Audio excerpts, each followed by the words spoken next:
చంద్రబాబు నాయుడు గారు తన అధికారాన్ని కోల్పోయిన తర్వాత ప్రధాన ప్రతిపక్ష నాయకుడిగా బాధ్యతలు స్వీకరించిన తర్వాత ఆయనకి పోయిన నమ్మకాలన్నీ మళ్ళీ తిరిగి వస్తున్నాయి. సిబిఐ మీద వారికి పూర్వం నమ్మకం లేదు. సిబిఐ మీద అనేక వ్యాఖ్యలు చేశారు, శాసనసభలో కూడా తీర్మానాలు చేశారు. అలాంటి సిబిఐ మీద వైఎస్ఆర్ కాంగ్రెస్ పార్టీ అధికారంలోకి వచ్చిన తర్వాత అపారమైనటువంటి విశ్వాసం, భక్తి కలుగుతా ఉన్నది. ప్రతి విషయంలోనూ సిబిఐ ఎంక్వైరీ వేయాలని డిమాండ్ చేస్తున్నారు. మొన్న కూడా రథం తగులడిపోయినటువంటి సందర్భంలో కూడా సిబిఐ విచారణ వేయాల్సిందిగా డిమాండ్ చేశారు. ప్రభుత్వం కూడా సిబిఐ విచారణ వేసింది. తర్వాత ఆయన చాలా మంది స్వాగతించారు, కానీ ఆయన స్వాగతించినటువంటి దాఖలాలు నాకు ఎక్కడ కనిపించలేదు. అయితే వైఎస్ఆర్ ప్రభుత్వం అధికారంలో జరిగినటువంటి కొన్ని సంఘటనల మీద సిబిఐ విచారణ వేస్తూ ఉన్నాం. అలాగే తెలుగుదేశం పార్టీ 5 సంవత్సరాలు ఈ రాష్ట్రాన్ని పరిపాలించినటువంటి సందర్భంలో జరిగినటువంటి అనేకమైనటువంటి అవకతవకల మీద, కుంభకోణాల మీద సిబిఐ ఎంక్వైరీ వేయాలి అని నిర్ణయించుకుంటే చంద్రబాబు నాయుడు గారు ఎందుకు భయపడుతున్నారో నాకు అర్థం కాలేదు. నోరు మెదపనటువంటి పరిస్థితుల్లో ఉన్నారు. ప్రధానంగా ఇవాళ నేను చెప్పదలుచుకున్నది ఏమిటి అంటే, అమరావతి రాజధానిగా నిర్ణయించే ముందు చాలా పెద్ద స్కామ్ జరిగింది. ఇది నేను ఈ రోజున చెబుతున్నటువంటి అంశం కాదు. వైఎస్ఆర్ కాంగ్రెస్ పార్టీ ప్రధాన ప్రతిపక్షంగా ఉన్నప్పుడే, అమరావతి రాజధాని నిర్మాణం జరుగుతున్నప్పుడే చాలా సందర్భాల్లో మేము చెప్పాం. చాలా సందర్భాల్లో ఆధారాలు కూడా నిరూపించడానికి ప్రయత్నం చేశాం. అమరావతి రాజధానిగా నిర్ణయించడం అనేది ఒక పెద్ద స్కామ్. అమరావతి రాజధానిని నిర్ణయించే ముందు చంద్రబాబు నాయుడు గారికి సంబంధించినటువంటి వ్యక్తులు, పెట్టుబడిదారులు, పెద్దవారు సహితం అమరావతి ప్రాంతంలో చౌకగా భూములు కొన్నారు. కొని వాటిని స్వాధీనం, రిజిస్ట్రేషన్ చేసుకున్న తరువాత అమరావతి రాజధానిగా ప్రకటించారు. ఇది ఒక కుంభకోణం, ఇన్సైడర్ ట్రేడింగ్. ఇది చంద్రబాబు నాయుడు గారి ప్రభుత్వం యొక్క రహస్యాలను బయట పెట్టనని ఏ ముఖ్యమంత్రి అయినా, మంత్రి అయినా ప్రమాణ స్వీకారం చేస్తారు. ప్రమాణ స్వీకారం చేసేటప్పుడు ఓత్ చేస్తారు. ఓత్ని భగ్నం చేసి, ప్రభుత్వ రహస్యాలను లీక్ చేసి, కొంతమంది చేత భూములు కొనిపించి, ఆ తరువాత అక్కడ రాజధానిగా ప్రకటించి, ఆ భూముల మీద వేల కోట్లు, లక్షల కోట్లు కాజేయాలని ప్రయత్నం చేసినటువంటి వ్యక్తి నారా చంద్రబాబు నాయుడు గారు, తెలుగుదేశం ప్రభుత్వం. నాకు తెలిసినంత వరకు ఈ భారతదేశంలో ఇంత పెద్ద కుంభకోణం ఎక్కడ జరగలేదు. అంత పెద్ద కుంభకోణాన్ని చంద్రబాబు నాయుడు గారి హయాంలో రాజధాని పేరు మీద జరిగింది. ఈ రాజధాని పేరు మీద జరిగినటువంటి కుంభకోణాన్ని బయటకు తీసుకొచ్చి దీని మీద ఎంక్వైరీ చేయాల్సినటువంటి బాధ్యత ఈ రాష్ట్ర ప్రభుత్వం మీద ఉంటుంది. ఎందుకంటే మేము ఆ రోజున అదే ఆరోపణలు చేశాం. ఆరోపణలు ఎంతవరకు వాస్తవమో తెలుసుకోవాల్సినటువంటి బాధ్యత ప్రభుత్వానికి, ప్రజలకు కూడా ఉంటుంది. ప్రజలకు మేము వివరించవలసినటువంటి బాధ్యత ఉంటుంది. అందువలనే ఈ మధ్యన ఇక్కడ ఎంక్వైరీలు కూడా వేయటం జరిగింది. ఏసీబీ ఎంక్వైరీ కూడా వేయటం జరిగింది. నేను మనవి చేస్తున్న ఈ సందర్భంలో, ఈ రాష్ట్రంలో యోధులు అనుకునేవారు, పెద్దలు అనుకునేవారు, దేశంలోనే పెద్దలుగా చలామణి అవుతున్నవారు ఈ కుంభకోణంలో ఇరుక్కొని ఉన్నారు. వారందరినీ బయటకు తీసేటటువంటి ప్రయత్నం జరుగుతుంది. తొందరలోనే ఆశ్చర్యకరమైనటువంటి విషయాలను బయట పెట్టబోతుంది ఈ ప్రభుత్వం. ఎంక్వైరీ జరిగిన తర్వాత చట్ట ప్రకారంగా, లాజిక్ గా, ఎక్కడ వాస్తవాలతో, ఆధారాలతో బయట పెట్టడానికి ఈ ప్రభుత్వం సిద్ధంగా ఉన్నది అని ఈ సందర్భంగా నేను చెప్పదలుచుకున్నాను. ఏసీబీ ఎంక్వైరీ కూడా జరిగింది. ఏసీబీ ఎంక్వైరీలో రాజధానిలో కుంభకోణంలో ఏసీబీ ఎంక్వైరీ కేసు కూడా నమోదు చేసింది. ఈ రోజునే ఇన్సైడర్ ట్రేడింగ్ కి సంబంధించి ప్రాథమిక ఆధారాలు దొరికాయని కూడా చాలా స్పష్టంగా చెప్పడం జరిగింది. ఎవరెవరు భూములు కొన్నారు, ఏ రోజున అసలు రాజధాని ప్రకటించింది, ఎప్పుడు రాజధాని ప్రకటించింది? జూలై 1, సెప్టెంబర్ 3, 2015లో అసెంబ్లీలో రాజధానిని చంద్రబాబు నాయుడు గారు ప్రకటించారు. కానీ జూన్ 1 నుంచి 2014 డిసెంబర్ 13 వరకు భూములు కొన్నారు. కొన్నవారందరూ కూడా ప్రభుత్వంలో బాధ్యులైన వారే కొన్నారు. కొన్న తరువాతే రాజధాని ప్రకటించారు. ఇది కుంభకోణం కాదా? దీని మీద ఎంక్వైరీ జరగాల్సిన అవసరం లేదా? చంద్రబాబు నాయుడు గారు మనం చెప్తారు ఇన్సైడర్ ట్రేడింగ్ అన్నారు. ఎంక్వైరీ చేయండి, కేసులు పెట్టండి అని. ఎస్, ఇప్పుడు ఎంక్వైరీ జరుగుతా ఉన్నది. సిబిఐ ఎంక్వైరీ వేయాలని ప్రభుత్వం కూడా నిర్ణయించుకున్నది. సిబిఐ ఎంక్వైరీ వేయమని కేంద్రానికి రాసింది చంద్రబాబు నాయుడు గారు. మరి సిబిఐ ఎంక్వైరీ ఎస్, మీకు దమ్ము ఉంటే, ధైర్యం ఉంటే, మీరు ఇన్సైడర్ ట్రేడింగ్ లో లేకపోతే, మీ అబ్బాయి లేకపోతే మీరు చెప్పొచ్చు కదా, ఎస్ మా మీద సిబిఐ ఎంక్వైరీ వేయండి, మేము చిత్తశుద్ధితో ఉన్నాం, ఎదుర్కొంటాం అని ఎందుకు చెప్పలేకపోతున్నారు చంద్రబాబు నాయుడు గారు? అంటేనే అర్థమవుతుంది ప్రాథమికంగా, ప్రైమాఫెసీగా మీ బంధువులు, మీ తాబేదారులు, కంపెనీదారులు, మీ మంత్రులు అందరూ కూడా ఈ కుంభకోణంలో ఇరుక్కుని ఉన్నారు అని మనవి చేస్తున్నాను. అంతేకాదు, ఎంత దారుణం అంటే అసైన్డ్ భూములు, లంక భూములు. అసైన్డ్ భూములు అంటే పేద దళితులకి, బలహీన వర్గాలకి పండించుకోమని ఇస్తారు. ఆ భూములు ఇస్తే ఈ ప్రభుత్వంలో మీ అధికారులను పంపించారు. ఈ అసైన్ భూములకి ప్యాకేజ్ రాదు, మీరు అట్టి పెట్టుకున్న వేస్టే, ప్రభుత్వం తీసుకుంటుంది అన్నారు. నిజం అది అని ప్రచారం చేశారు. ఆ ప్రచారం చేసిన తర్వాత దళితులు భయపడిపోయి ఏం చేశారండి? అమ్ముకున్నారు. కొన్నవారు ఎవరండి? మీ తాబేదారులు. మీ తాబేదారులు చంద్రబాబు నాయుడు గారి మనుషులు కొని, పావలాకి ₹1 కొని దాన్ని మళ్ళా గవర్నమెంట్కి ఇచ్చి చట్టాలను వైలేట్ చేసి ప్యాకేజ్ తీసుకున్నారే. ఇంతకన్నా ఆధారం ఏం కావాలని అడుగుతా ఉన్నా. దళితుల దగ్గరికి ఉంటే దానికి ప్యాకేజీ రాదు, కానీ చంద్రబాబు వర్గీయులు కొంటే దానికి ప్యాకేజ్ ఇచ్చారు. ఇది రికార్డు పరంగా ఉన్న అంశమే తప్ప నేను మసిపూసి మారేడు కాయ చేస్తున్నటువంటి అంశం కాదు. లంక భూములు గాని, అసైన్ భూములు గాని ఇవన్నీ కూడా దళితుల చేతుల్లో ఉన్నప్పుడేమో మీకు ప్యాకేజీలు రావని వారిని బెదరగొట్టి, ఎవడో ధనవంతుడు నాబోటి వాడి చేత కొనిపించి, తర్వాత ప్యాకేజీలు ఇప్పించి, చట్టాలను వ్యతిరేకించి, చట్టాలను వక్రీకరించి ఇన్ని అన్యాయాలకు పాల్పడ్డారే మీరు. ఇవాళ మీరు ఏం చెప్తున్నారని అడుగుతా ఉన్నా. ఎంతమంది కొన్నారు భూములు? ఇవాళ కొన్ని వందల మంది భూములు మీ తాబేదారులు కొన్నటువంటి సంఘటనలు ఇవాళ కనిపిస్తా ఉన్నాయి. దానిలో ముఖ్యంగా బినామీ పేర్లతో కొమ్మలపాటి శ్రీధర్ గారు 68 ఎకరాలు కొన్నారు. గుమ్మడి రమేష్ పేరుతో 38 ఎకరాలు మాజీ మంత్రి పుల్లారావు గారు కొన్నారు. రావెల కిషోర్ గారు 40 ఎకరాలు కొన్నారు. ఇవన్నీ కూడా బినామీ పేర్లతో కొని, మీ మంత్రివర్గంలో ఉన్న సభ్యులే కొని కుంభకోణానికి పాల్పడితే దానికి వాళ్ళ మీరు ఏం చెప్తున్నారో నాకు అర్థం కాదు. అంతేకాదు, లోకేష్ బాబు గారు మీ కుమారుడు మంత్రిగా కూడా పనిచేశాడు. ఆయన బినామీగా ఉన్నటువంటి వేమూరి రవికుమార్ గారు 62 ఎకరాల భూమిని కొన్నాడు. ఎప్పుడు కొన్నాడా? ఇది రాజధాని ప్రకటనకు ముందు కొన్నాడు, తర్వాత కాదు కొన్నది. ఇవన్నీ చాలా క్లియర్ గా ఎంక్వైరీలో అర్థమవుతా ఉన్నాయి, ఎంక్వైరీలో బయటకు వస్తా ఉన్నాయి. ఎంక్వైరీలో బయటకు వస్తా ఉంటే ఇవాళ సిబిఐ ఎంక్వైరీ వేయాలని మేము డిమాండ్ చేస్తుంటే ఎందుకు మాట్లాడరండి చంద్రబాబు నాయుడు గారు?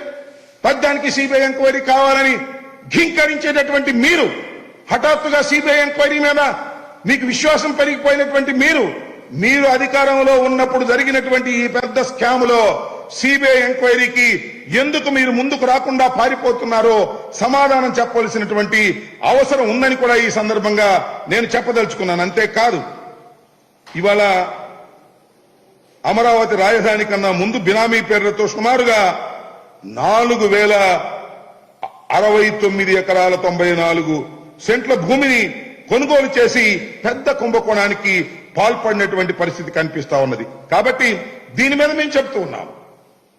మేము ఆల్రెడీ రాష్ట్ర ప్రభుత్వం సిబిఐ ఎంక్వైరీ వేయవలసిందిగా కేంద్రానికి రాసింది. దాని మీద మా ఎంపీలందరూ కూడా సిబిఐ ఎంక్వైరీ వేయవలసిందిగా కూడా మేము కోరుతున్నాం.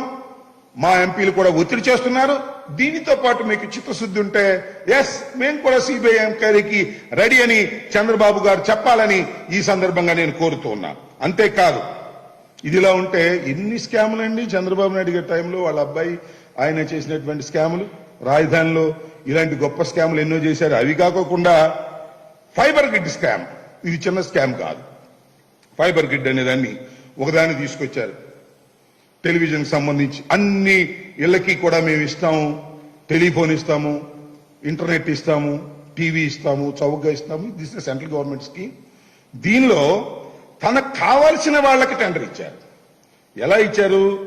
వేమూరి హరికృష్ణ అనే ఈయన వేమూరి హరికృష్ణ గారు ఏవిఎంలు ట్యాంపరింగ్ కేసులో కూడా ముద్దాయిగా ఉన్నటువంటి వ్యక్తి. ఈయన లోకేష్ కి అత్యంత సన్నిహితుడైనటువంటి వ్యక్తి. ఈయనకి L1 ఉన్నవాడిని తప్పించి ఈయనకి ఇచ్చారు.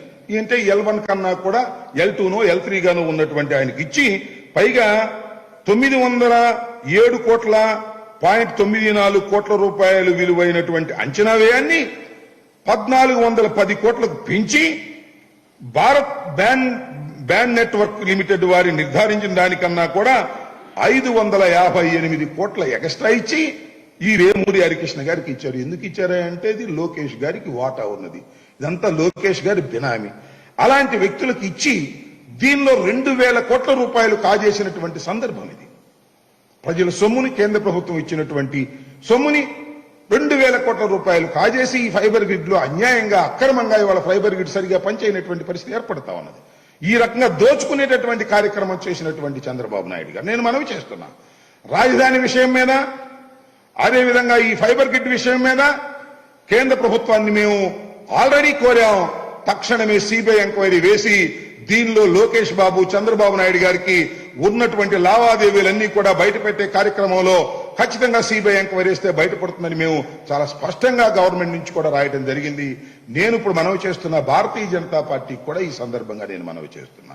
మీరు కూడా చాలా సందర్భాల్లో అవినీతికి వ్యతిరేకంగా పోరాడుతున్నామని చాలా సందర్భాల్లో చెబుతున్నారు. అదేవిధంగా మొన్న జరిగినటువంటి రథం తగలడిపోయినప్పుడు సందర్భంలో కూడా మీరు సిబిఐ ఎంక్వైరీ కావాలని కోరారు.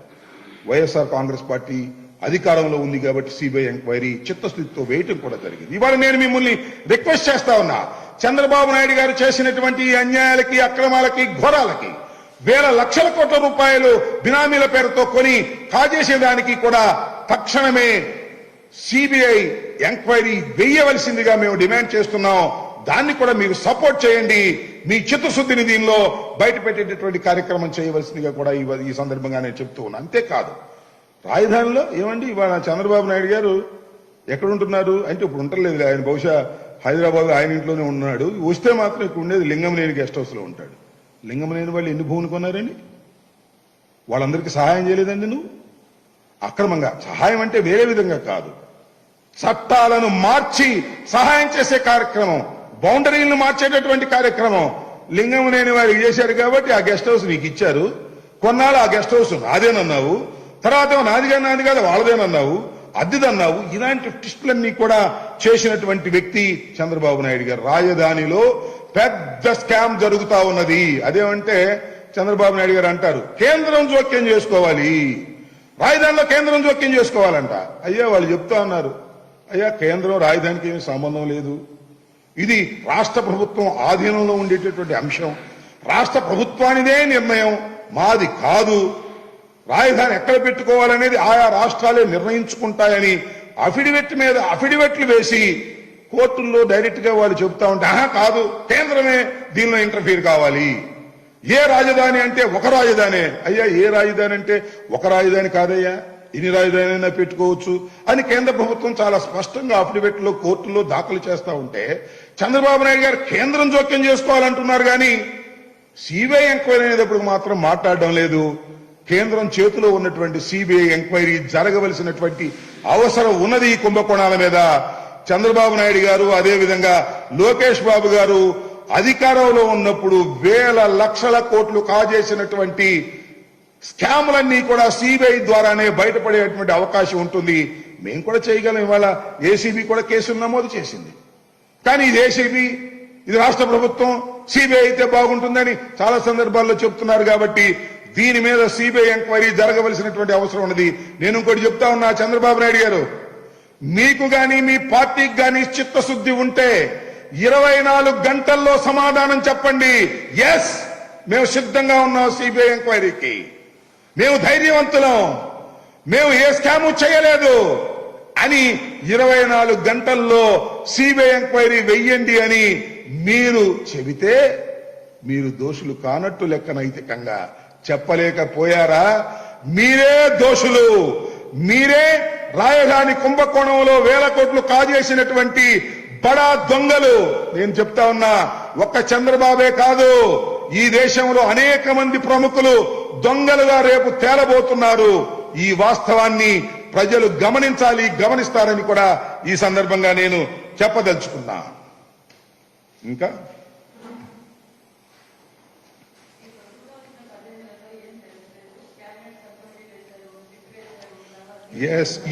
ఈ ప్రభుత్వం వచ్చిన 15 నెలల్లో ఏమీ తేల్చలేదు అంటే ఎంక్వైరీలు, న్యాయస్థానాలు 15 మాసాల్లోనూ 15 రోజుల్లోనూ తేలిపోయే అంశాల ఇవాళ భారతదేశంలో ఉన్నటువంటి చట్టాల ప్రకారం. మేము ఒక ప్రొసీజర్ లేదు. ఏసీబీ ఎంక్వైరీ జరిగింది, జరుగుతుంది, వారు రిపోర్ట్ ఇచ్చారు. అదేవిధంగా టెర్రాసాఫ్ట్కి సంబంధించి ఈ ఫైబర్ గ్రిడ్కి సంబంధించి మంత్రివర్గ ఉపసంఘాన్ని వేశారు. ఉపసంఘం తేల్చింది దీనిలో 2000 కోట్ల రూపాయలు స్కామ్ జరిగిందని. ఒక పద్ధతి ప్రకారం, ఒక చట్టం ప్రకారం తెల్లారిపాటికి ఏ విషయమూ తేలిపోయేది కాదు. ఈ భారత ప్రజాస్వామ్య దేశంలో ఎంక్వైరీలు జరుగుతున్నప్పుడు it may take a long procedure. ఇది మన కొత్త కాదు.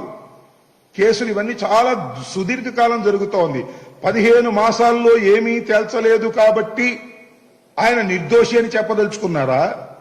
లేక ఏ విచారణకైనా సిద్ధమని ధైర్యంగా చంద్రబాబు నాయుడు గారు చెప్పదలుచుకున్నారా? ఎస్, 15 మాసాల్లో there is an improvement. Prima facie case ఉన్నట్టుగా ఏసీబీ నిర్ధారణ చేసింది.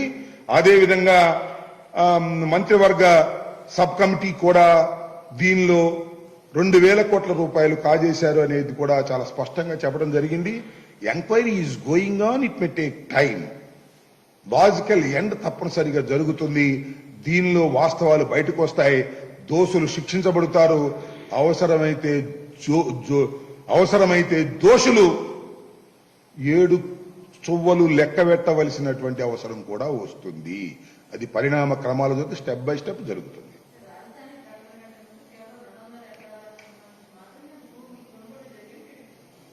అని టీడీపీ చెప్తున్నారు. కానీ ఇవాళ ఏసీబీ ఎంక్వైరీలో చాలా స్పష్టంగా చెప్పారు, రాజధాని కన్నా ముందు భూములు చాలా కొన్నారు అని.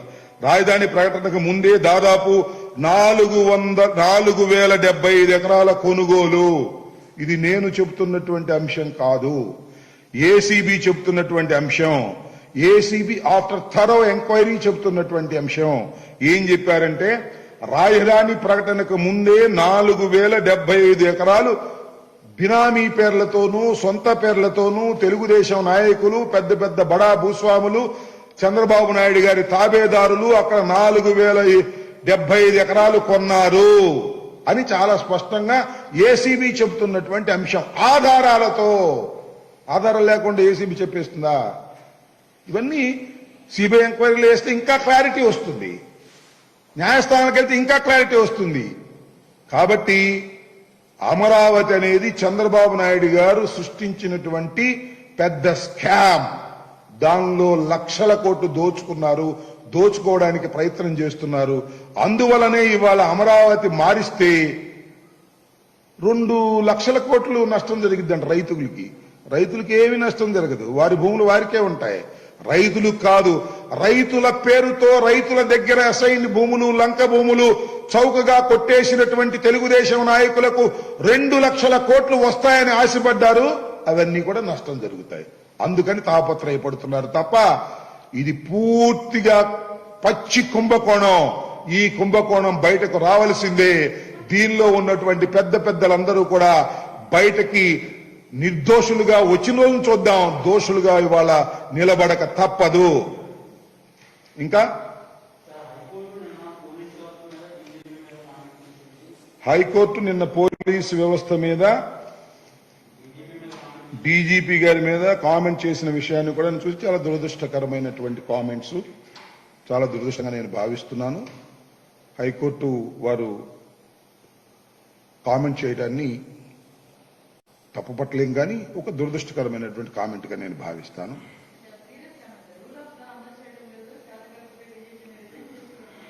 సో ఇప్పుడు మీ అందరికీ నేను సవినయంగా మనవి చేయదలుచుకున్నది ఏమిటంటే, న్యాయస్థానాలంటే అపారమైనటువంటి గౌరవం కలిగినటువంటి రాజకీయ పార్టీ మాది. న్యాయస్థానాల పట్ల మా వైఖరి కూడా చాలా గౌరవంగా ఉంటుంది. ఆర్డర్స్ వేరు, కామెంట్స్ వేరు. ప్రతి కామెంట్స్కి తిరిగి మేము సమాధానం చెప్పవలసినటువంటి అవసరం మర్యాద కాదు. నేను ఒక విషయాన్ని చెప్తాను. రమేష్ హాస్పిటల్ విషయంలో కూడా హైకోర్టు వారు చాలా కామెంట్స్ చేశారు. దానిలో సబ్ కలెక్టర్ ఎందుకు పెట్టలేదు, దానిలో డిఎంఎన్హెచ్ఓ ఎందుకు పెట్టలేదు అని కూడా కామెంట్ చేశారు. వారికి ఆ స్వేచ్ఛ ఉన్నది. హైకోర్ట్స్కి, కోర్ట్స్కి ఆ స్వేచ్ఛ ఉన్నది. Comments are entirely different from the orders. Comments మీద మనం హైకోర్టుకు వెళ్ళలేము, పై కోర్టుకు వెళ్ళలేము. ఎనీ ఆర్డర్ వేస్తే దాన్ని సుప్రీంకోర్టుకు వెళ్తాం. మీరు చెప్పారు నిన్న హైకోర్టు వారు అసలు విచారణ జరగడానికి వీల్లేదని స్టే ఇచ్చారు. దేని మీద? రమేష్ హాస్పిటల్ మీద. దాని మీద మేము సుప్రీంకోర్టుకు వెళ్ళింది ప్రభుత్వం.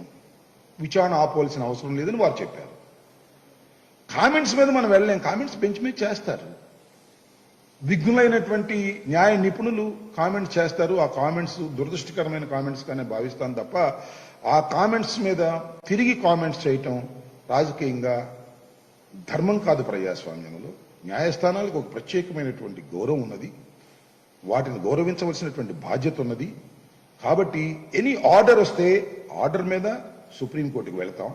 సుప్రీంకోర్టులో ఈ ఆర్డర్ రాంగ్ అని మేము ఆర్గ్యూ చేస్తాం. రాంగ్ కాదు, రైట్ అంటే దాన్ని అమలు చేస్తాం. ఇది ప్రజాస్వామ్యంలో ప్రభుత్వాల బాధ్యత. కామెంట్ చేస్తారు. కామెంట్ చేస్తే ఆ కామెంట్స్కి మళ్ళా కామెంట్ చేయడం కరెక్ట్ కాదు. దురదృష్టకరమైనటువంటి కామెంట్ అని మాత్రం నేను చెప్పగలను. ఇంకా